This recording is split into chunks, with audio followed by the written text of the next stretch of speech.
and Soul Calibur 2.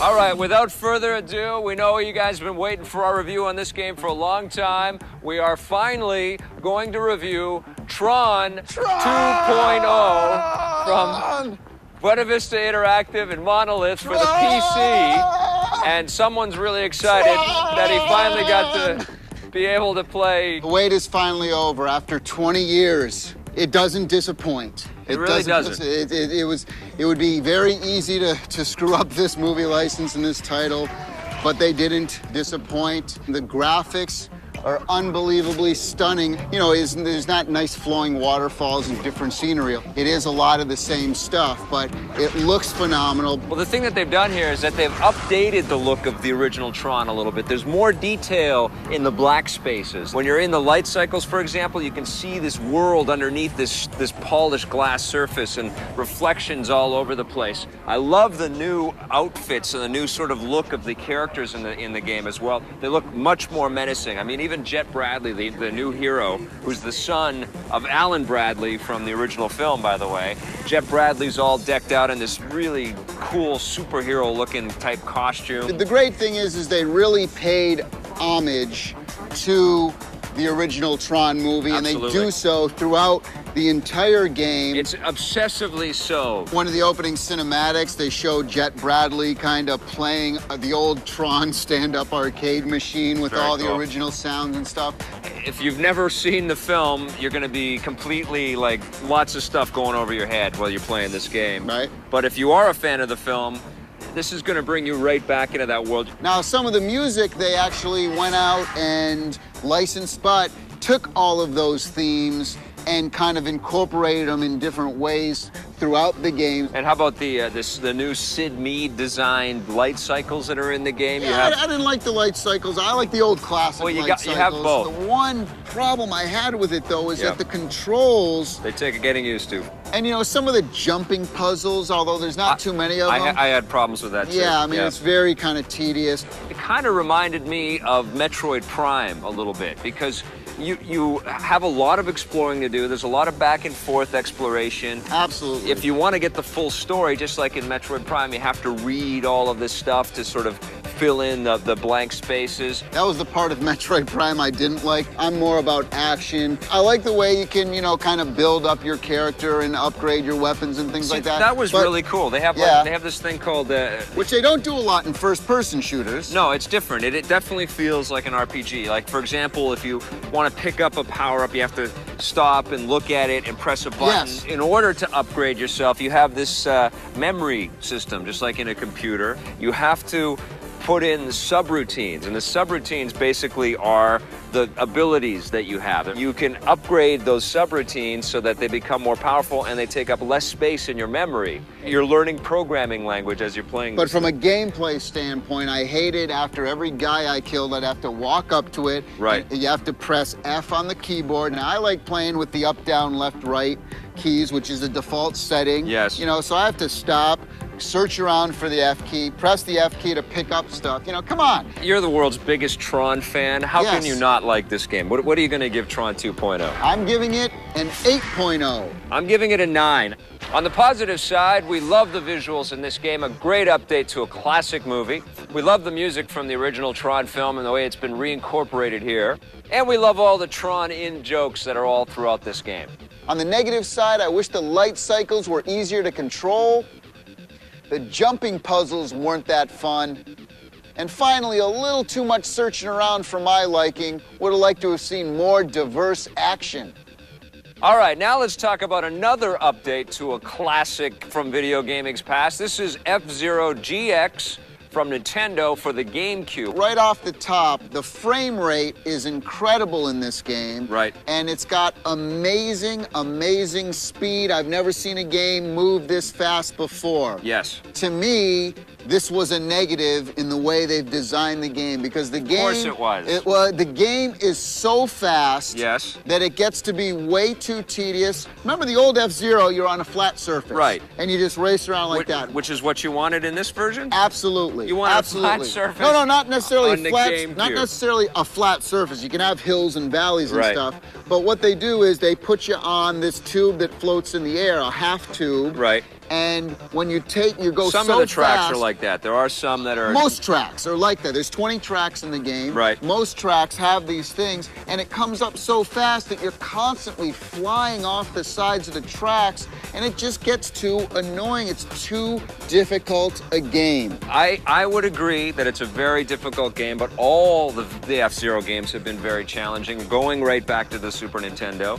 This is not your typical racing game. This is one of those anti-gravity racing games that all the laws of physics do not apply here. These vehicles travel at more than 1,000 kilometers an hour. This is very, very fast racing, and it's faithfully recreated here. This is the best interpretation of F-Zero that they've ever made. When you compare it to a Wipeout, I mean, the great thing about Wipeout is that you get weapons. Yes, I agree. And you have weapons and you shoot stuff, and you don't have that in here. There are no weapons in F-Zero. It's not the same kind of game as Wipeout. Wipeout sort of took a little Mario Kart and a little F-Zero and built a whole new world for itself. And then you compare the graphically, though, to like a Quantum Redshift, and I know the graphics are okay. I like the graphics in F-Zero GX. There's nothing bad I can say about them. I'm not saying they're bad. I just don't think they're as good as some of the same similar games that's come out a year ago. Listen, I was blown away by the look of this game. I think that there are great environments, amazing looking tracks. The vehicles look cool. Love the rendered characters. I thought they could have had a lot of licensed, cool electronic and techno music like Wipeout does in the past. I think there's lots of fun to be had in here. There's lots of different things to unlock. The story mode is new. They got story mode. Now you follow Captain Falcon, and he goes through this whole sort of thing, and you get to know who he is a little bit more. They got versus battle mode now. Yeah, the multiplayer is fantastic, especially the two-player split screen. If you have a widescreen TV, you split it down the middle. But you don't take any hits in frame rate. It looks beautiful. It's a great two-player thing. Why didn't they have this connected to another GameCube to a LAN or something like that? LAN where you could, where two people could play against each other? Or why not have a game like this online? I know. And this is a problem with the GameCube. I'm going to give it an 8 out of 10. I really enjoyed this game, and I know it's going to be seeing a lot of life in my GameCube. I'm giving it a 7. On the positive side, there are 20 different tracks to figure out in this game, tons of vehicles to drive, and the graphics are incredible. On the negative side, this game suffers from too much speed. I mean, it becomes a guessing game as to where to go. The learning curve is very high, and it gets very frustrating. And finally, in this day and age, with all the new games coming out, we expected this one to have some kind of online or LAN play. After the break, we're going to be talking about Jak 2.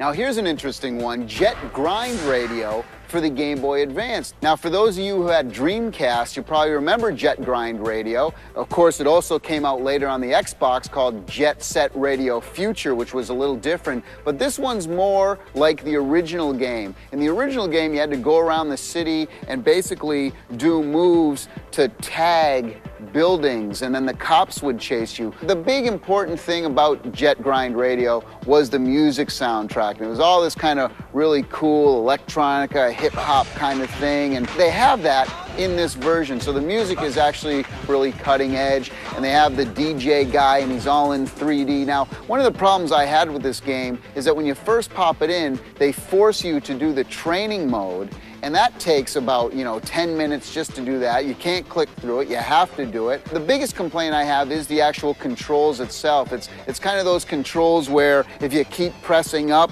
the guy will do like circles and stuff, so it's really kind of hard to get the whole thing going. And if you remember, Jet Grind Radio had the whole like 2D cartoony look to it, which this one kind of does, but obviously it's very hard to pull off that style. Some of the other problems is the levels just end, so like when you get to the end of a level, it's like black space. They could have put up fences or something, I don't know. Hey, you can link it up and you can play people head to head, which is also cool, but overall, I'm going to give it a 6.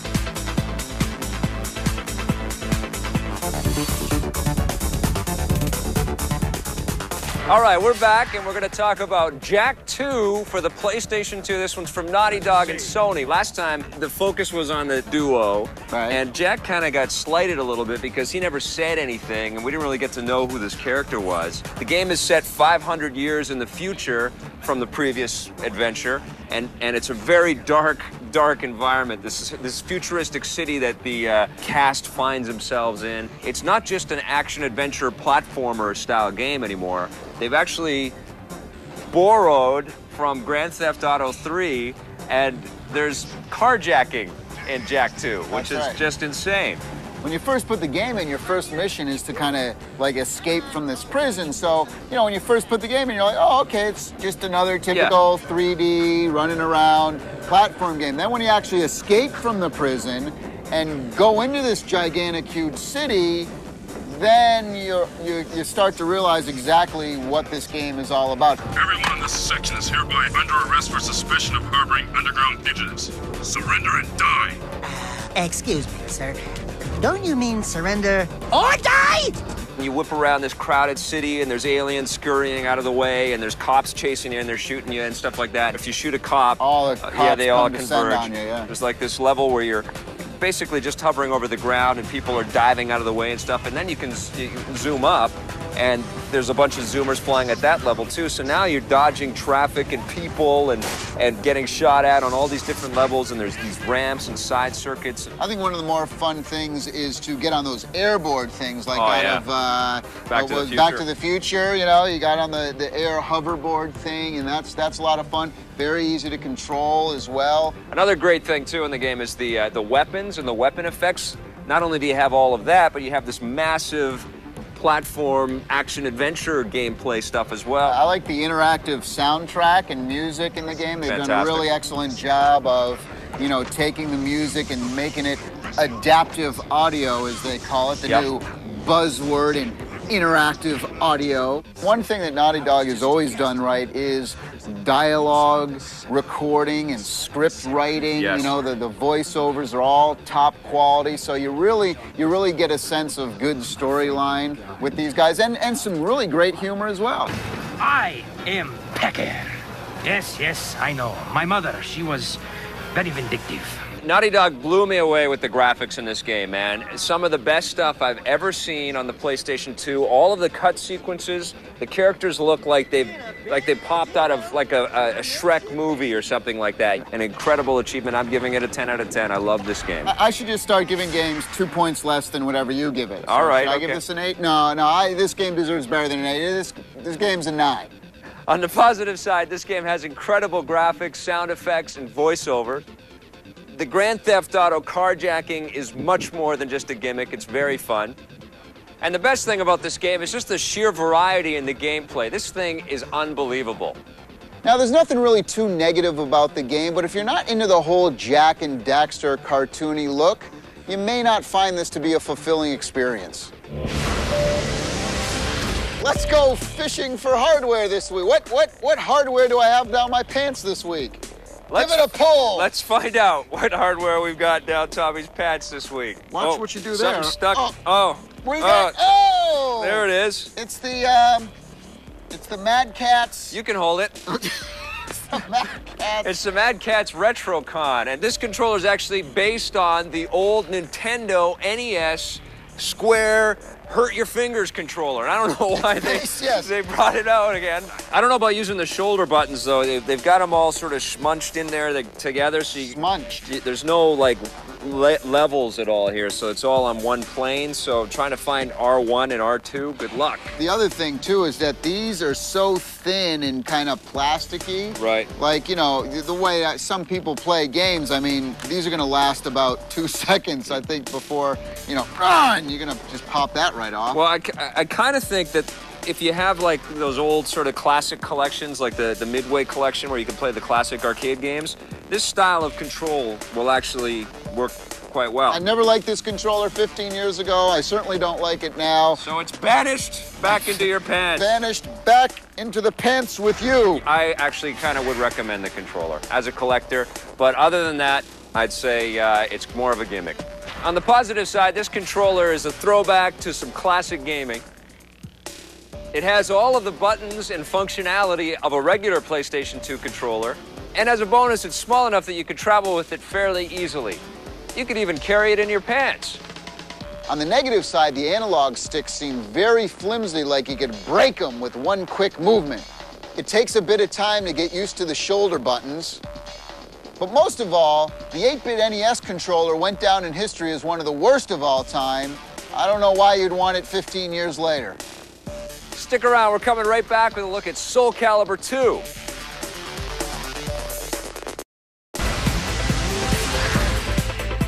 Test Drive 4 for the PlayStation. Here's a game, the graphics are amazing, the different cars are amazing. You have exotic cars, you have muscle cars. That's the coolest thing. The best part I like about it, though, is that when it's not just a track and you go around laps and laps and laps, it's actually one big, long track. And they have multiple tracks. You can go to Switzerland and San Francisco was the best. I mean, you hit jumps. I mean, it's the first game at home where I actually felt like I was getting air. Your gut feels like, oh my God, I'm gonna die. It was so it's excellent. Unreal. What'd you give the game? 9.3. Unreal. The steering was very good, was very tight. I love peeling out. Yeah. Awesome. Well, I'm a huge fan of the Need for Speed series, and I know that Test Drive and Need for Speed have been running sort of neck and neck for the past few years. Right. But Need for Speed 2 kind of dropped the ball for me, and this one picked it right up. Right. The cars are amazing. I love that they used old classics and the new ones. I love that you don't have this oval track that you're running around circles in. You've got a long, long road to your destination, and it's a ton of fun. 9 out of 10. Unreal game.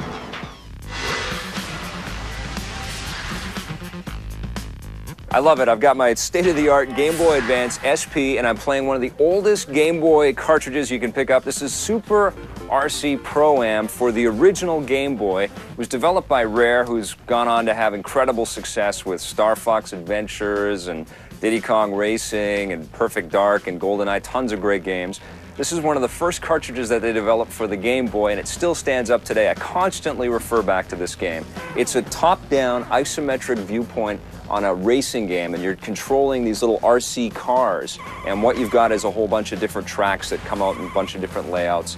You're cruising around, and you can pick up new batteries for your car. You can pick up new parts for your car as you're racing around. You can also collect letters that spell out Nintendo, and you earn extra abilities. You earn a little bit of cash, and it's that standard. You earn stuff as you race, and you get better cars, and the tracks get harder, and the opponents get harder. But it's just so well done.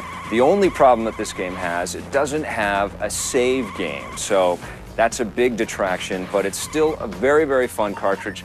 This game almost doesn't qualify as a buried treasure because it was so popular back in 1991, but this game was out so long ago, I think a lot of people may have forgotten about it.